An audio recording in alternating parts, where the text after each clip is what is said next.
Hello everyone, welcome to WB our study. আমি জিতেন্দ্র বিশ্বাস। আজ আমি তোমাদের জন্য 10টি রিজনিংয়ের কোশ্চেন নিয়ে এসেছি।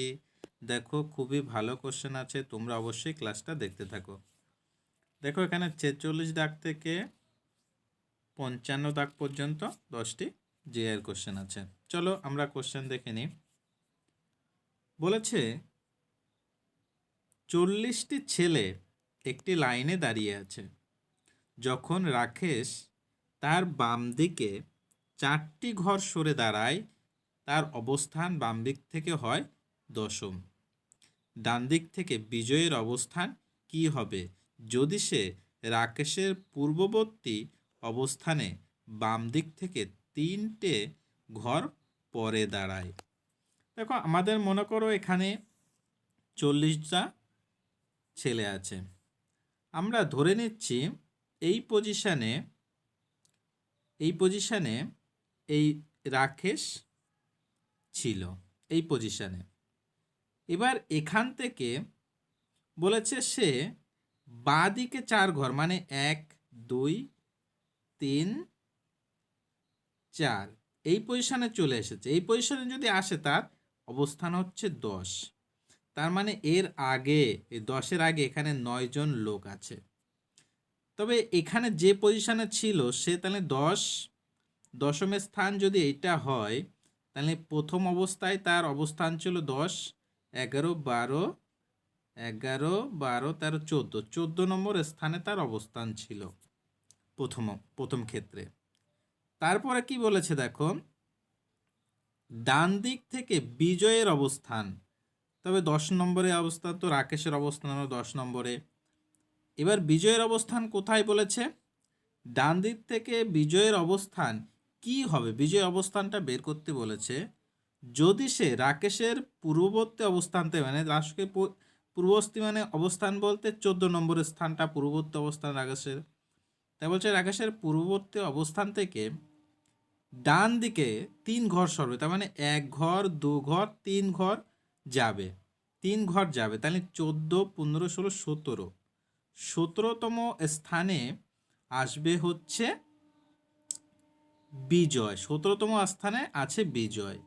তাহলে 17তম স্থানে বিজয় যদি থাকে, তবে তার এই ডান দিক থেকে কততম স্থান হবে?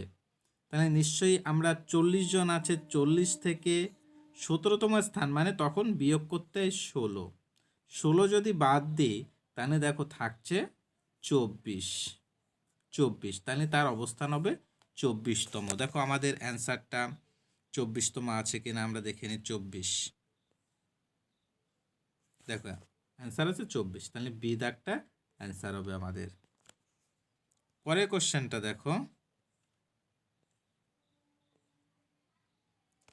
একটি ঘড়িতে 1টার সময় 1 বার, 2টোর সময় 2 বার, এইভাবে 12টার সময় 12 বার ঘন্টা ধ্বনি হয়।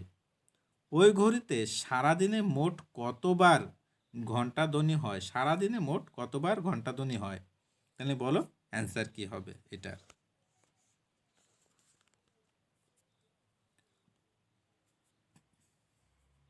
দেখো, যদি 1টা বাজে তাহলে 1 বার হচ্ছে, যদি 2টো বাজে তাহলে দেখো 2 বার হচ্ছে, 3টে বাজলে দেখো 3 বার হচ্ছে, 3 বার ঘন্টা বাজে, 4টে বাজলে 4 বার, এইভাবে পরপর হতে থাকবে 12।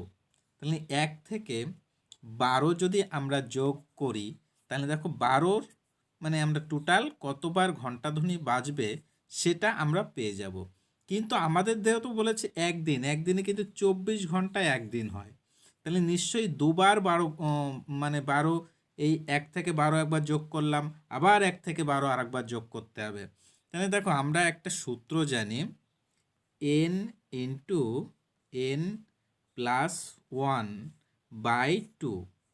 এইটা হচ্ছে কি 1 প্লাস 2 প্লাস 3, এইভাবে যে চলতে থাকা তাদের যোগ ফলের সংখ্যা, মানে কি যোগফল হচ্ছে এই সূত্রটা, যোগফলের সূত্র। তাহলে n বলতে আমাদের সর্বশেষ সংখ্যা। তাহলে আমরা দেখো এখানে 12 সর্বশেষ সংখ্যা 12, আর এখানে 12 যোগ ওয়ান বাই যদি 2 করি তাহলে 2 দিয়ে দেখো 12কে কাটলে 6 হচ্ছে, তাহলে 6 গুণ 13, 12 আর 1 13। কিন্তু আমাদের তো এটা একবার হচ্ছে, এই যে যে আমরা সূত্রটা হয়েছে এটা একবারের জন্য, এর সাথে যদি আর একটা 2 গুণ করি তাহলে আমাদের 12 12 24 দুবার গুণ করতে হবে, তাহলে এর সাথে আর একবার 2 গুণ করে দিতে হবে। তাহলে আমাদের 5 তেরং 65, 6 তেরং 78, 78-এর সাথে আবার 2 গুণ, তাহলে 78-এর সাথে 2 গুণ করলে 8 দুগুণে 16, 6 হাতে 1, 7 দুগুণ 14, 15, 156। তাহলে 24 ঘন্টায় 156 বার ঘন্টা বাজবে, ঘন্টার ধ্বনি হবে। তাহলে দেখো আমাদের বি দাগটা অ্যান্সার এখানে 156 বার, কত 156 বার ঘন্টার ধ্বনি হবে। খুবই দারুণ কোশ্চেন ছিল। পরে কোশ্চেন দেখো,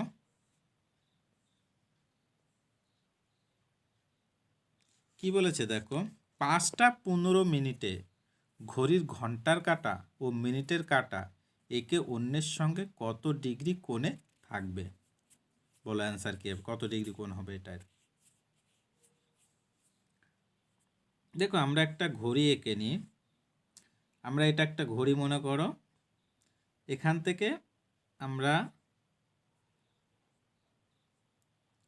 বলেছে 5টা 6টা, এটা হচ্ছে 3টে, এটা 4টে, এটা 5টা, এটা 6টা, তাহলে ঘড়ির 5টা 15 মিনিট। তাহলে দেখো আমাদের মনে করো এখানে ঘড়ি এরকমভাবে ঘন্টার কাঁটা আর মিনিটের কাঁটা থাকবে 5টা 15। দেখো তাহলে আমাদের এখানে এই যে যে জায়গাটা, এই জায়গাটা, হ্যাঁ, তাহলে এখানে আমাদের আমাদের দেখো আমাদের যদি 30 মিনিটের জন্য হয়, মানে এই 12টার থেকে 1টা, এই যে যে জায়গাটুকু, এই জায়গাটার জন্য যে মানে কোনটা উৎপন্ন হয় সেটা হচ্ছে হয় 30 ডিগ্রি। তাহলে এখানে এই 3টের থেকে 4টে, একটা খোপ, 4টের থেকে 5টা, দুটো খোপ, তাহলে দুটো খোপের জন্য হবে 30 গুণ 2, তোমার 60 ডিগ্রি হবে, দুটো খোপের জন্য 60 ডিগ্রি। কিন্তু আরও তো 15 মিনিট গিয়েছে, বলেছে 5টা 15, তাহলে আরও তো 15 মিনিট গিয়েছে, 15 মিনিট যাওয়ার জন্য দেখো মানে কি ঘন্টার কাঁটা হাফ ডিগ্রি করে এগোয়, মানে মিনিটে হাফ ডিগ্রি, মিনিটে হাফ ডিগ্রি করে এগোয়। তাহলে যেহেতু 15 মিনিট, তার সাথে এর সাথে 15 গুণ করলে আমাদের পেয়ে যাবো 15 মিনিটে কত ডিগ্রি এগোয়েছে। তাহলে 15 ডিগ্রি মানে 7.5 ডিগ্রি, তাহলে এর সাথে 60-এর সাথে 7.5, 15কে 2 দিয়ে ভাগ করলে 7.5 হয়, 7.5 ডিগ্রি, 7.5 ডিগ্রি। তাহলে এই 60-এর সাথে 7.5 যোগ করলে কত, 67, 67.5 হয়। তাহলে আমাদের দেখো অ্যান্সার হবে কিন্তু 67.5 ডিগ্রি, এটা অ্যান্সার হবে। পরের কোশ্চেন দেখো,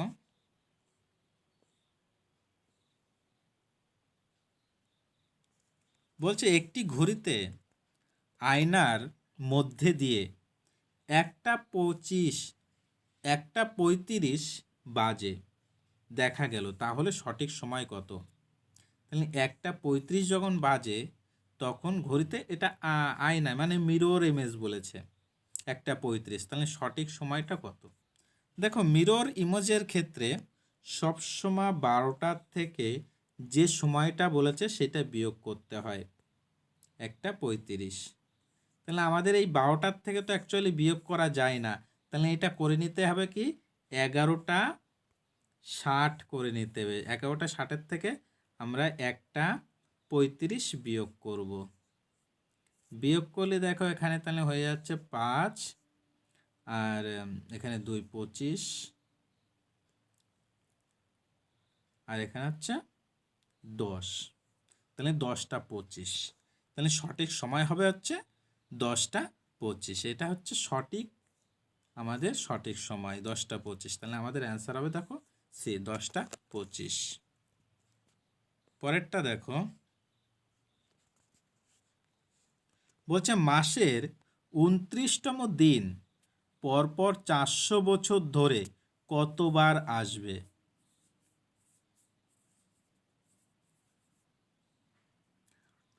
বলো তাহলে অ্যান্সার কি হবে এটার?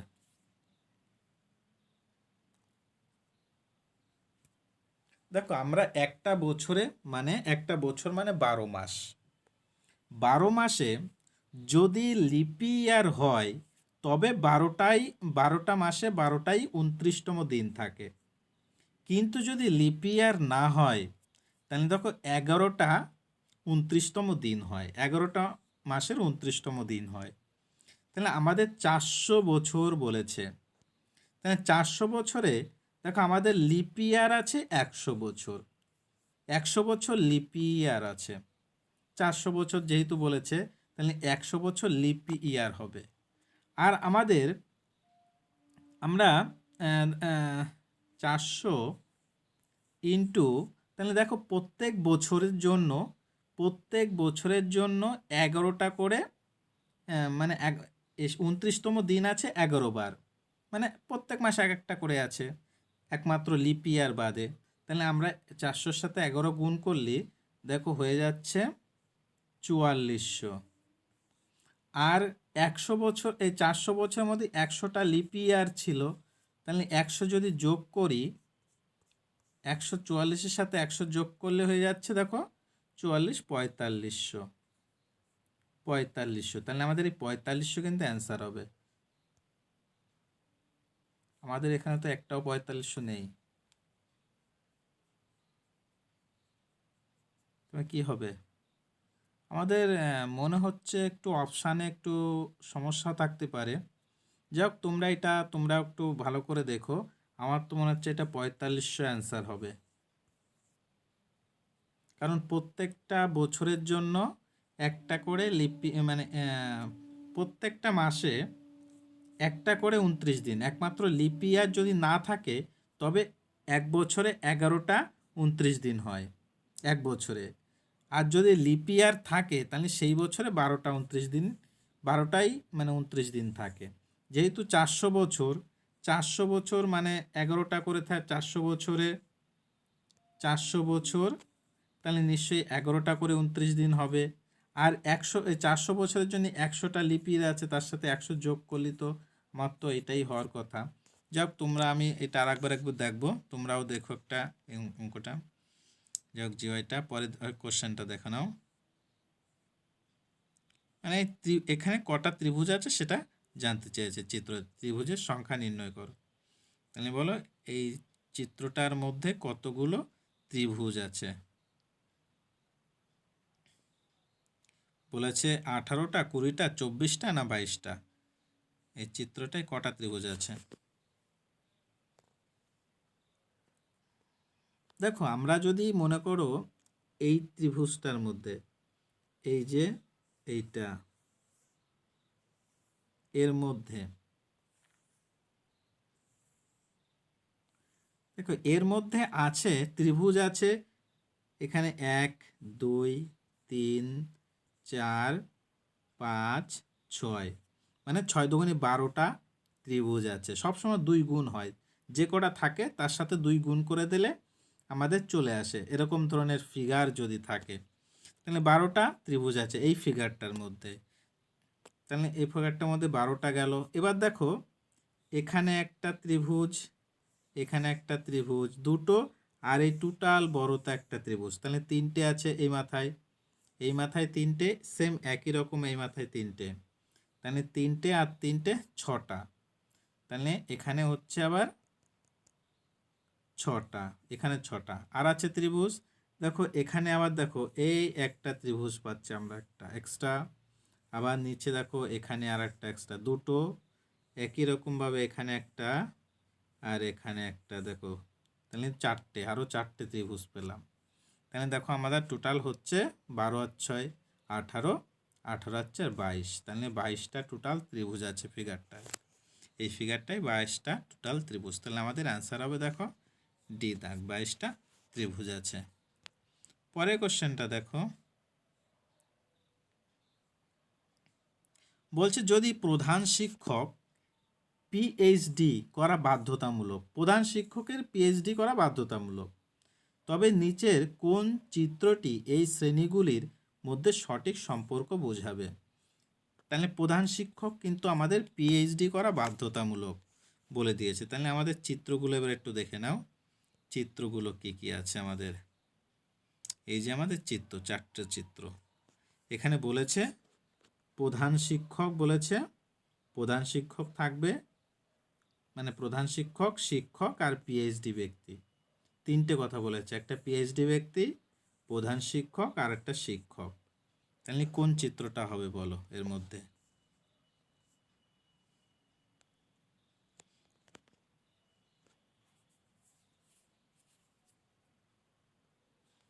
দেখো আমাদের এখানে অ্যান্সার করব আমরা এ দাগটা।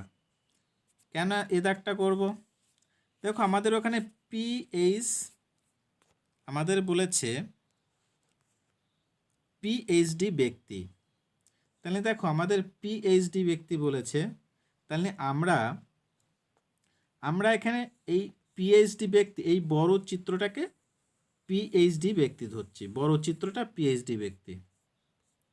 এবার এর মধ্যে প্রধান শিক্ষক যেহেতু বাধ্যতামূলক, পিএইচডি করা প্রধান শিক্ষকের বাধ্যতামূলক, তার জন্য এই ছোট চিত্রটাকে আমরা প্রধান শিক্ষক ধরছি।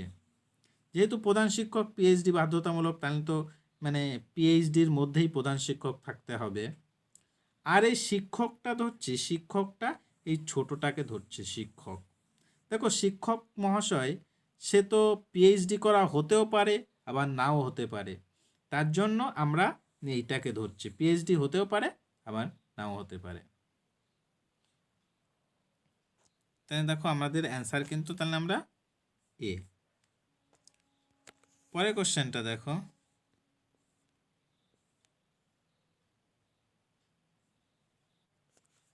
শূন্যস্থান পূরণ করুন। তাহলে বলো অ্যান্সার কি হবে? এখানে শূন্যস্থান পূরণ করতে বলেছে, কি হবে অ্যান্সার এটা? আমরা দেখো এখানে টোটাল কটা মানে আছে, 1 2 3 4 5 6 7 8 9 10 11 12 13 14 15 16 17 18 19 20টা লেটার আছে টোটাল। এখানে আমাদের এখানে টোটাল 20টা লেটার আছে। তাই আমরা 20টা লেটার যদি আমরা 5টা 5টা করে ভাগ করি, তাহলে কি আসছে? 1 2 3 4, এটা এই যে একটা 5টা ভাগ, তাহলে 1 2 3 4 5টা, একটা 5টা ভাগ, 1 2 3 4 5টা, একটা 5টা ভাগ একটা। তাহলে দেখো আমরা এবিসিডি, আমরা যে এখানে সি বসাই তাহলে তো এবিসিডি হচ্ছে। আবার দেখো এখানে সি মানে আমার যদি এখানে বি বসাই, বিসি, তাহলে এটা ডি ই এ।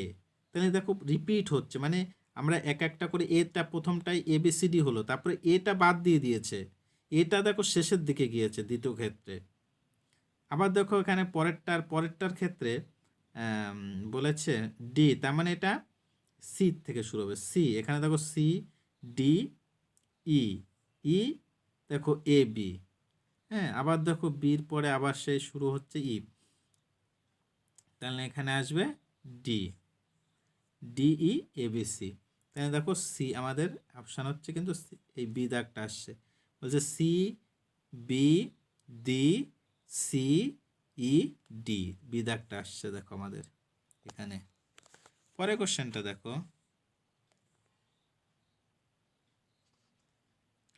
বলছে পরবর্তী বর্ণদ্বয় নির্ণয় করুন। পরবর্তী বর্ণটা কি হবে আমাদের নির্ণয় করতে বলেছে, তাহলে বলো এটার ক্ষেত্রে অ্যান্সার কি হবে?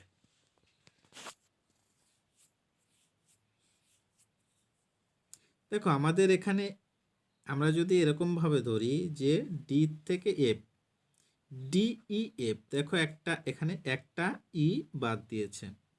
তারপরে দেখো এফ থেকে যদি আই যায়, এখানে দেখো এফ জিএইচ দুটো অক্ষরের পরে লিখেছে। তারপরে এখানে যদি আই থেকে এম যায়, জে কে এল তিনটে লিখেছে। তার মানে প্রথমে একটা ছিল, তারপরে দুটো, তারপরে তিনটে। নিশ্চয়ই এখান থেকে এখানে যেটা যাবে, তাহলে প্রথম অক্ষরটা সেখানে 4টে থেকে শুরু, তাহলে এম এর পরে M N O P Q R, তাহলে আর দিয়ে নিশ্চয়ই আমাদের প্রথম অক্ষর আর দিয়ে শুরু হবে। তাহলে প্রথম অক্ষর তো আমরা পেয়ে গেলাম, প্রথম অক্ষর আর দিয়ে শুরু হচ্ছে। তাহলে দেখো এখানে প্রত্যেকটাই এটা এটা এটা এটা প্রত্যেকটাই আর আছে। তাহলে প্রথম অক্ষর তো আর পেলাম। পরের অক্ষর এবার পরেরটা দেখি। দেখো এখানে পি বলেছে, পি থেকে এক্স এস গিয়েছে। তাহলে কিউ, পি কিউ, কিউর পরে আর এস, দুটো অক্ষর বাদ দিয়ে লিখেছে। পরেরটার থেকে দেখো এস টি ইউ ভি, এটার ক্ষেত্রে দেখো আগেরটাই একটা দুটো করে, এটা দুটো করে যাচ্ছে, দুটো বাদ দিয়ে এখানে দেখো প্রথমে দুটো, তারপরে তিনটে, তারপরে এবার তাহলে নিশ্চয়ই এটাই চারটে আসবে। ভির পরে দেখো ডব্লু এক্স ওয়াই জেড এ, তারপরে আবার এ প্রথম থেকে শুরু হবে, দেখো চারটে। তাহলে এখান থেকে বি থেকে নিশ্চয়ই এখানে যেটা আসবে সেটা পাঁচটা শুরু হবে, পাঁচটা দিয়ে, কারণ এটা দুটো, এখানে দুটো ছিল, এখানে তিনটে লেটার ছিল, এখানে চারটে লেটার হলো, পরেরটায় পাঁচটা লেটারে পরে হবে। তাহলে এম এর পরে এম, বি হয়েছে, বির পরে C D, A B C D E F G H. তাহলে দেখো এইচ, এই এইচ থেকে শুরু, এইচটা শুরু হবে। তাহলে আমরা প্রথম অক্ষর ছিল আর, তারপরে পরের অক্ষর এইচ পেলাম, আর H R H R H R H, তাও তো পেলাম না, আর এইচ প্রত্যেকটা আর এইচ রয়েছে। এবার দেখো এখানে প্রত্যেকটাই এক্স আছে, দেখো প্রত্যেকটা এক্স, তাহলে নিশ্চয়ই এখানেও তৃতীয় লেটার এক্সই হবে। তাহলে দেখো আমরা এখানে এই দুটো এবার কেটে যাচ্ছে, কারণ এখানে এটাই এক্স আছে আর এটা এক্স আছে। তাহলে এ আর বির মধ্যে একটা অপশান হবে। এবার পরেরটা লাস্টেরটা দেখি। দেখো এবার ই, এর থেকে ই গেছে, তার মানে এ বি সি ডি ই। এবার দেখো বি সি ডি তিনটে দিয়েছে, এখানে তিনটে, এখান থেকে এখানে দেখছে, দেখো এবার ই এফ জি এইচ আই, চারটে। তাহলে দেখো চারটে, তাহলে তিনটে চারটে, এখানে পাঁচটা গিয়েছে, নিশ্চয়ই এখানে ছটা আসবে। ছটার পরে আমাদের অক্ষর বসে। তাহলে পির পরে ছটা অক্ষর কি কি হয়? পির পরে P Q R S T U V W, তাহলে নিশ্চয়ই আমাদের ডব্লু হবে, আমাদের ডব্লু হবে। তাহলে আমাদের দেখো নিশ্চয়ই আমাদের ডব্লু যেহেতু আসবে, তাহলে এ দাগটা আমাদের অ্যান্সার হবে, ডব্লু এ দাগটা। পরের কোশ্চেনটা দেখো, দেখো একটা বিবৃতি দিয়েছে, ও সরি এটার অ্যান্সারটা রাখা হয়নি, কেটে গেছে। যাই হোক তোমরা দেখে নাও, এটা বিবৃতি আর সিদ্ধান্ত বলেছে। বিবৃতি বলেছে কি, সব পাখি হলো প্রাণী, সব পাখি হলো প্রাণী, সব মাছ হলো প্রাণী। এবার সিদ্ধান্ত বলেছে কিছু প্রাণী হলো পাখি আর কিছু প্রাণী হলো মাছ। তাহলে আমরা দেখো, আমরা মনে করো একটা বড় করে নিচ্ছি, কারণ বলেছে সব পাখি হলো প্রাণী, তাহলে আমরা এটাকে প্রাণী, এটাকে প্রাণী ধরছে, এই বড়টাকে প্রাণী ধরছে, প্রাণী, বড়টাকে প্রাণী ধরছে, বড়টা প্রাণী। তাহলে এর মধ্যে দেখো এই ছোটটা ধরছি পাখি।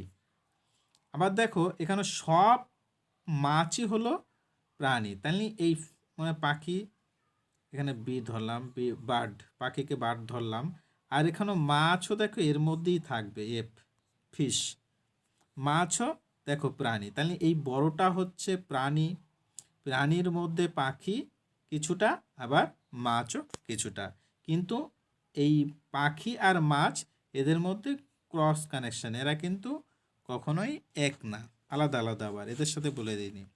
তাহলে আমাদের এখন কি বলেছে, দেখ কিছু প্রাণী হলো পাখি, দেখো আমাদের প্রাণীর মধ্যেই তো কিছুটা কিছুটা পাখি রয়েছে, সামান্য কিছুটা, এইটুকুটা পাখি, সম্পূর্ণটা তো আহ, মানে সম্পূর্ণ প্রাণীটা তো পাখি না, সামান্য কিছুটা পাখি, তাহলে তো এটা তো সঠিক হচ্ছে আমাদের, কিছু প্রাণী হলো পাখি। পরেরটা দেখো বলেছে কিছু প্রাণী হলো মাছ, এইটাও দেখো সঠিক, কারণ কি পুরো প্রাণীর মধ্যে মানে কিছুটা, শুধু এই যে যেটুকু আমি যেটুকু গোল করে ভরাট করছি এইটুকুই শুধু হচ্ছে মাছ, সম্পূর্ণটুকু না। তাহলে এইটাও তো সঠিক, কিছু বলেছে কিছু প্রাণী হবে মাছ, তাহলে দুটোই সঠিক আমাদের, এই বিবৃতির ক্ষেত্রে দুটোই সঠিক। তাহলে 1 এবং 2 দুটোই সঠিক, মানে 1 এবং 2 উভয়ই সঠিক, এইটাই ছিল আমাদের অপশানে। দেখো তুমি আমাদের দেখো আজকে এই 10টাই ছিল রিজনিংয়ের কোশ্চেন। তোমাদের ক্লাসটা কেমন লাগলো অবশ্যই জানিও, যদি ভালো লাগে তবে অবশ্যই লাইক করো, বন্ধুদের কাছে শেয়ার করো, আর চ্যানেলটিতে নতুন হয়ে থাকলে অবশ্যই সাবস্ক্রাইব করো। Thank you.